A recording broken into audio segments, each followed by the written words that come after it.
Welcome to the Standing Up to POTS podcast, otherwise known as the POTScast. This podcast is dedicated to educating and empowering the community about postural orthostatic tachycardia syndrome, commonly referred to as POTS. This invisible illness impacts millions, and we are committed to explaining the basics, raising awareness, exploring the research, and empowering patients to not only survive but thrive. This is the Standing Up to POTS podcast. Hello, fellow POTS patients and compassionate people who care about POTS patients. I'm Jill Brooke, your horizontal host, and today we have an episode of the POTS Diaries, where we get to know someone in the POTS community and hear their story. Today we are speaking with Anna, who has kindly volunteered to tell her tale. Anna, thank you so much for being here today. Thank you for having me. We're excited to learn about you. So where are you and how old are you? I am in New York City and I'm 20 years old. How do you like New York City? I like it a lot. I moved here from Virginia, near the DC area, just from the suburbs. So I really like the liveliness here. And I go to school here. But yeah, I just moved into a new apartment today. Oh, congratulations. I remember when I first went to college, it was my first time being not exactly in New York City, but not that far. And it was so loud that for the first 3 nights that I was there, I did not sleep. And I was like, oh my gosh, there's traffic 24/7. How do people deal with that? And then I got used to it and it was no big deal. At first, it really got me. It was definitely something to get used to, but I'm such a deep sleeper that I can sleep through anything. Oh, okay. I'm making a note to ask you about that because I think that much of our audience wishes they were a deep sleeper. We will have to dig into that. What would your friends or family say your personality is like? I would say, my closest friends and my family would say I'm, pretty, talkative, maybe funny, I don't know, kind of weird, artsy. Neat. Okay. And what are some things that you feel passionate about? Well, I am a photography major, so I definitely feel very passionate about photography. And I was previously a dance major, and so dance has been a part of my life for a really long time. So I'm definitely very connected with the performing arts and now the visual arts. So it's kind of all the art. Neat. What are your favorite things to take photos of? I really like portrait photography. I just love taking pictures of people and faces. I've been exploring more of taking pictures of dancers and things like that. Neat. Besides dance and photography, what are you good at if we force you to brag about yourself a little bit? I would say I was a pretty good dancer and I'm in a good photography program, so I hope that means I'm a good photographer. I also grew up playing piano and cello, so I don't really play cello anymore, but I used to be pretty good at that. I'm still fine at the piano, and next semester I'm gonna take lessons through the school, so hopefully I'll get better. Neat, so you sound very artistic. Yeah.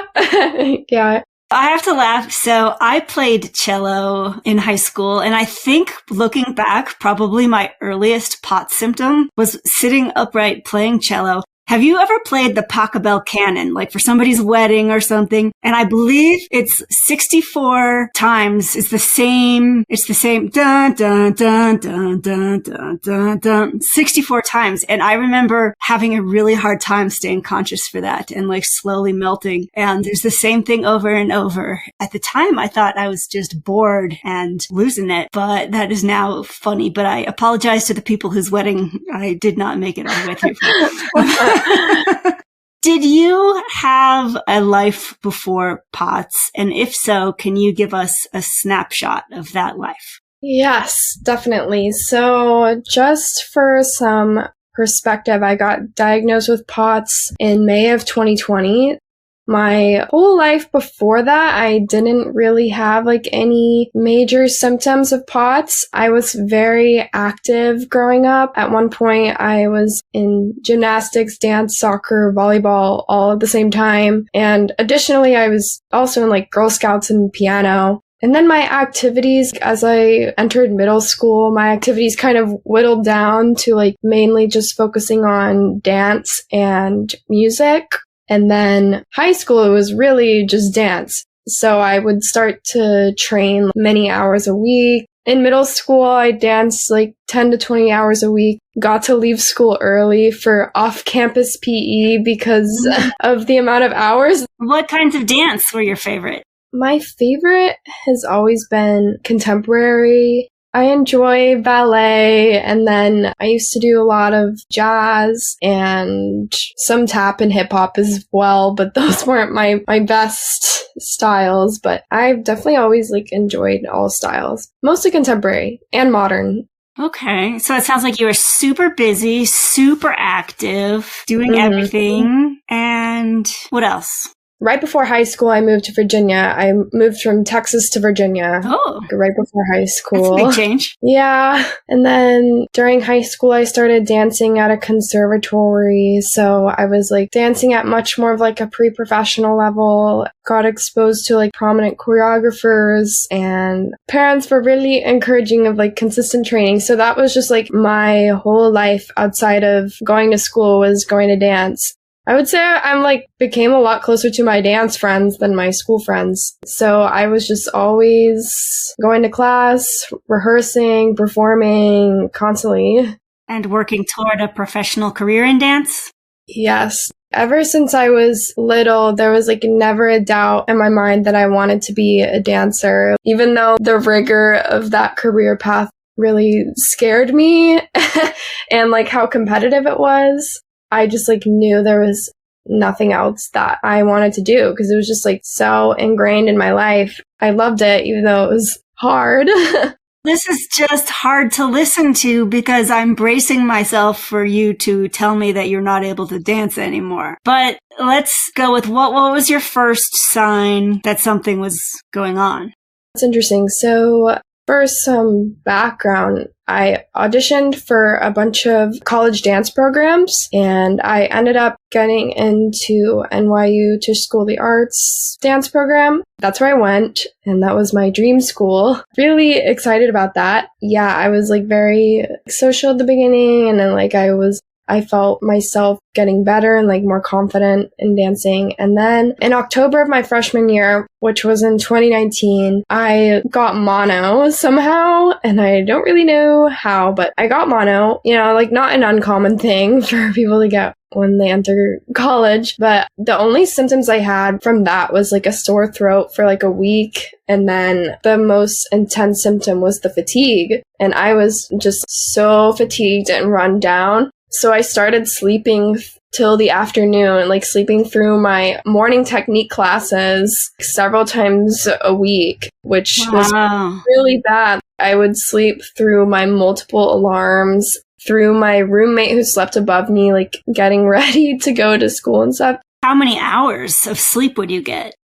I would get maybe like 12 or 14 hours and I would still be so tired. So yeah, that fatigue was like really frustrated by it because I really wanted to go to my classes. Like I was still new at the school. I didn't want to leave a bad impression on my teachers, but I did explain to them what was going on, that I had mono and everything, but with the expectation that this would pass the next few weeks, hopefully. The next semester, I started really hot and cold easily, and I would be like sweating a lot more, and then I would get a lot more easily exhausted from my dance classes and wasn't able to perform as well in those classes. So then COVID hit, we were all sent home, and I had to take dance classes through Zoom. How's that? It was very interesting. We all kind of had to just find a space in our house that would give us enough room to dance. Some of us like had our own like ballet bars, so we would use those for ballet. But yeah, it was a very interesting experience. We had to take a lot of videos of ourselves and definitely challenging. So then at that point, the point where like I knew that something was wrong was when my legs started giving out randomly. I wouldn't pass out and I would like be like completely conscious, but my legs would just give out from under me. My knees would like just buckle. What's going on? And it would happen sometimes in the middle of dancing and I'd have to like turn my camera off, sit down for a minute. Okay, something's really wrong. And then my parents saw it happen to me and they were like, oh my God, like what's wrong with you? Tell us, what was the moment where you're like, okay, time to see a doctor about this? Yeah, it was when my legs started giving out. I knew that the fatigue never got better from the mono. It had been months since I had mono. So there was like those two main things. So I went to my primary care physician, who was a pediatrician. Basically, I'm pretty sure they like did all my blood work and all those kinds of tests and like everything looked fine and healthy in those tests. And so basically they were just like, oh, well, maybe it's COVID anxiety. Oh gosh. I was like, I don't really feel that anxious about COVID. But I guess you were coming from New York City, where probably the most COVID anxiety of any place was. I was in like a much less like populated area. I could just be in my house. I think they might have said that because I have general anxiety, like generalized like clinical anxiety. So I feel like that was maybe like an easy first guess. So they thought your knees were buckling when you dance because your knees somehow what? Yeah, I don't know. I was so anxious about COVID that my legs gave out. Oh man. Did you believe that, or did you just keep searching for other doctors? I did not believe that. And I'm kind of a hypochondriac, so I like research every symptom and like go down rabbit holes. I think all of us have done that. Yeah. That's the only reason I ever got diagnosed. Yeah, literally. That's basically where I'm going with this. I like was reading, eventually got led to POTS, and I actually knew someone that I danced with in high school who had POTS. All I knew about it was that she got dizzy sometimes and had to drink a bunch of Gatorade. I looked at the symptoms and I was like, these kind of seem to match up. But the one thing I wasn't sure about was, does my heart rate go up when I stand? Like, I didn't really have a way to measure that. So I got a heart rate monitor and like started kind of doing like POTS tests on myself to like see if that was something that was happening. Sure enough, my heart rate would go up. I have a pretty low resting heart rate, so it would go up from like 50 to 60 to like 120 to 130, which is pretty high for me. I was like, oh, well, I don't think that's normal. So I kind of had that in the back of my mind the next time I went to the doctors, and they did an orthostatic test on me, but they only did it to where I was like standing for a couple minutes, which I guess in that period of time, my heart rate didn't go up enough for it qualify as POTS. But the doctor was like, well, it might be something called POTS, which I was like, she brought it up like before I even like said anything about POTS. Ah. Wow, amazing that you know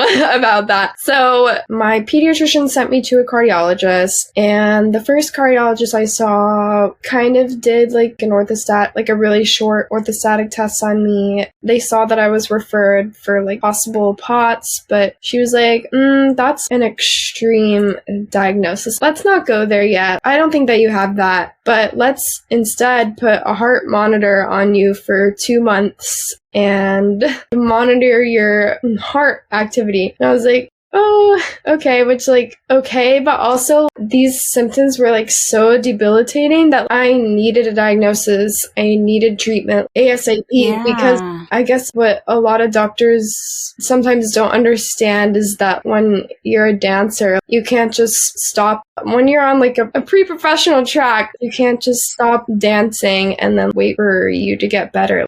It's also interesting to me that they wanted to measure your heart rate. Did you say for 2 months? Because I can't imagine what would take 2 months to capture. I know, it was very strange. They wanted to do that for 2 months and have like a follow-up after that. So I decided to go to another cardiologist. It was a pediatric cardiologist, but this clinic actually very close by to me, and they specialize in POTS. So it was like kind of an amazing find, and I was very lucky to find them because they proceeded to do like a lot of different tests on me, like over that next week. They did like so many tests. They did like neurological tests, nerve tests, neurocognitive tests, the orthostatic tilt table test, and all those things. And then I met with a doctor remotely a week later, and he was, like, you have like double POTS. Your heart rate goes up like way more than even the POTS criteria. Were you happy to have an answer, or were you bummed out to have something that was considered slightly serious? I was definitely happy to have an answer and like an explanation to these symptoms, because I could just feel that they weren't gonna just go away like by themselves. I just needed something to explain it, and then that way there would be like a pathway to treatment. It was helpful to already be familiar with POTS, and like I kind of suspected that's what it was, and I was right. But it was kind of sucky to know that this was like a chronic condition. So remind us again how long ago it was that you got diagnosed. It was in May 2020. So 2 years ago as we record this. Yes.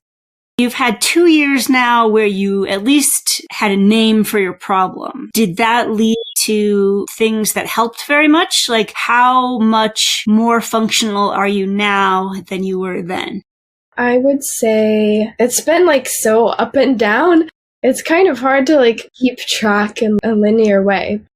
Do you still sleep 14 hours a day? Really, would you sleep through alarms and roommates getting up and things like that? Yeah, it's definitely better. Like, I found a way to like control that. I literally bought an alarm clock that like jumps off your desk and rolls around until you go catch it. It's a little better, and I'm not as active as I like forced myself to be back then, because I like still continue like in the dance major, continue taking dance classes. I would say without being a dance major and like having that aspect of my life, I feel more functional because I feel like what I'm doing now is more manageable than the level of activity I was doing before. So you have enough energy, your legs don't buckle so long as you're kind of doing photography, and like, can you go for a walk? Right now, it's just kind of been some random flare-ups. Last week, I had a really bad flare-up. My legs started giving out again, which hadn't happened in a bit because I've been trying to exercise consistently, which has been actually like really helpful. Doing different kinds of exercise where I don't have to stand up and like sit down, like stand up again really quickly, because you kind of have to do that a lot in dance level changes. So yeah, doing more workouts where my upper body is like more still helps. And are you back living on your own to go to school? Is that the apartment you moved into today? I am going to be living with a couple of roommates in New York City. It was definitely a long path to get here. When the doctor diagnosed me with POTS, they decided to kind of go with like just a natural treatment route. They just basically prescribed me to like drink lots of Gatorade and basically just drink lots of Gatorade, eat lots of salt, take some supplements. As long as I would drink 2 giant things of Gatorade a day, like it helped a little bit. But that summer of 2020, I drank so much Gatorade. I could never drink Gatorade ever again. It was just too much. I knew that just wasn't sustainable, just constantly drinking Gatorade. And that was like my only way of survival. Drink Gatorade. So I went back to that doctor like before school started again the next fall, and they put me on fludrocortisone. That sort of helped, but I was still very fatigued and my legs would still give out, not quite as often as before, but still frequently enough that it was bothersome. Also, it made my blood pressure really high, concerningly high. And I've never had a problem with blood pressure. It's since I've been so active growing up, it was always on the lower end, but that medication just made it way too high. Would make me feel worse in some cases because I would just sweating all the time and get really hot. Well, yeah, so New York City is a tough place, in my opinion, for POTS because it can get so hot, but then also there's not that many places, at least that I know of, to sit down or lay down if you're not at home. Is it tough to manage? It is tough to manage. It kind of makes you realize this city, how this city was built is so ableist because I have to take the subway all the time, as New Yorkers do, taking the subway everywhere. Most of the subway stations that I go to don't have an elevator or anything. You have to take the stairs. The stairs make my heart rate shoot way up. Stairs are hard. I also have to walk everywhere because sometimes the subway is not the best way to get to where I'm going. There is just absolutely nowhere to stop and rest. There's rarely a bench or anything to sit down at. Right.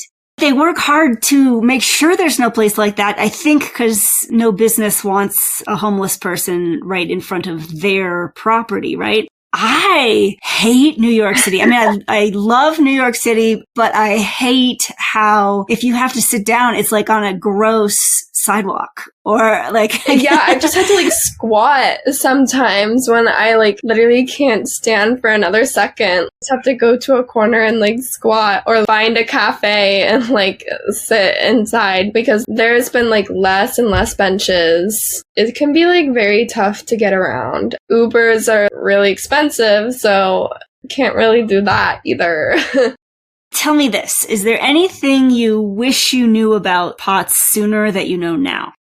You don't have to always just give in to the symptoms. It's a bit of a mental game sometimes for me. I know my symptoms aren't in my head. They are right there. There are really bad days sometimes where I can't get out of bed. I feel if I just dwell on the symptoms too much, I won't be able to live my life. I can do more than I thought I could do previously. I've started going to the gym on a regular basis, which is something I thought I would never be able to do again, exercise regularly, because in dance I would always get super dizzy and have to sit down. But there are different types of exercises that I can work through and that make me feel stronger. Just following a good regimen, keeping up my fluids, keeping up the salt intake, because it's easy to neglect those things. When I made the decision to leave the dance program, it just made me really depressed. I feel I couldn't do anything. I also felt if people saw me being active, then they would be why did she even drop out of dance? She's so functional and is normal, can do whatever. But then I have a cane now that I sometimes use. I'm kind of self-conscious about using it because I just can feel people staring at me, and maybe that's just my own self-consciousness, self-awareness. I'm trying to get through that mental block using my cane when I really need it. Sometimes I just let that fear get so in the way that I don't use it when I really do need it. Oh. I feel I'm about to fall on the street. What is the very best support that people can give you these days? I definitely think just understanding the symptoms and what POTS is, reading the literature about it, knowing what the symptoms are, understanding that those symptoms are real And sometimes, like, I'll be too fatigued to go out, but that doesn't mean I don't want to see you. Sometimes it'll take me longer than usual to form my thoughts, but that's brain fog. There's an explanation to things that I used to be able to do more, but, like, I still want to live my life and I still want to have relationships with people. They just kind of have to take a bit of a different form, as I just need focus on taking care of myself and not push myself too much, because then that'll just lead to a flare-up. Yeah. I think you're smart to have figured that out. Would you be up for a speed round? Yeah, for sure. Okay, perfect. What is your favorite way to get salt? Any electrolyte drink that is not Gatorade. Well, that's going to be my next question. What is the drink you find the most hydrating now that you're over Gatorade? Liquid IV is pretty hydrating. What is your favorite time of day and why? Late afternoon, evening, because I feel like the most energized. Would have eaten and drank fluids by then. Where is your favorite place to spend time? In any apartment with my friends. Oh, nice. What is one word that describes what it's like living with POTS? This isn't one word. Up and down. Yeah. What is some good advice you've ever heard? You don't have to push through it or push your body to the limit, because limits are sometimes there for a reason. What is something small or inexpensive that brings you comfort or joy? This is kind of embarrassing, but like kind of my baby blanket, because I've had it forever. Oh, I totally get that. Who is somebody that you admire? My dad. Do you want to say why? He very much persevered like through his life. He grew up poor, he put himself through college, and now he has like a really successful career, computer science. That's fantastic. What is something you are proud of? I've been able to find another passion that I can pursue other than like where I thought my life was going my whole life. What is the toughest thing about POTS? The opposite of that, just like not being able to do what you want to do, and like sometimes those things that you want to do are dreams that you've had for your whole life. What is an activity you can enjoy even when you're feeling really potsy? Eating a salty snack and watching some Netflix on my bed. Is there anything you can do that reliably gives you energy when you need it? Hydrating as much as I can. Doing my calf raises. What is something that you are grateful for? Definitely my closest friends, because they're very supportive, really care about my well-being. Can you please finish these sentences? I love it when I have enough energy to go out and do something in the city with my friends. I hate it when my legs start giving out and I know it's gonna be a bad symptom day. People might suspect I'm a potsy when I use my cane. Last speed question. Have you ever had to sit down or lie down in a weird place because of POTS, and if so, where was it? A furniture store before, but that was kind of convenient because I could just pretend I was trying a mattress. Oh, perfect. A bed right there at my disposal. Yeah, okay, I just have a couple more questions. What do you wish more people knew about POTS? More people just knew about POTS in general, because it's a lot more common of a condition than people know. I wish more people knew that it's non-linear, and like there are good symptom days and there are bad symptom days, but on good symptom days it doesn't mean that I'm cured, and there will sometimes be setback. Okay, and my last question is, why did you agree to let us share your story today? For me, what's gotten me through, like, experiencing POTS, finding out, like, these diagnoses, is, like, hearing other people's stories, similar experiences as mine, especially, like, people that are, like, around my age. So I think it's important for people to share their stories, because it could be really helpful to someone who's going through the same thing, knowing that they're not alone. Yeah, well, thank you so much for sharing your story. We all really appreciate it, and I know everybody listening is wishing you all the best for life in New York City and hoping that things only get easier and better for you. We really enjoyed talking to you. Thank you. Thanks for letting me share. And hey, listeners, I hope you enjoyed today's conversation. We'll be back again next week. Till then, thank you for listening. Remember, you're not alone, and please join us again soon. As a reminder, anything you hear on this podcast is not medical advice. Consult your healthcare team about what's right for you. This show is a production of Standing Up to POTS, which is a 501c3 nonprofit organization. You can send us feedback or make a tax-deductible donation at www.standinguptopots.org.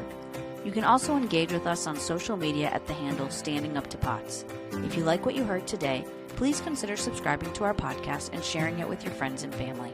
You can find us wherever you get your podcasts or at www.thepotscast.com. Thanks for listening.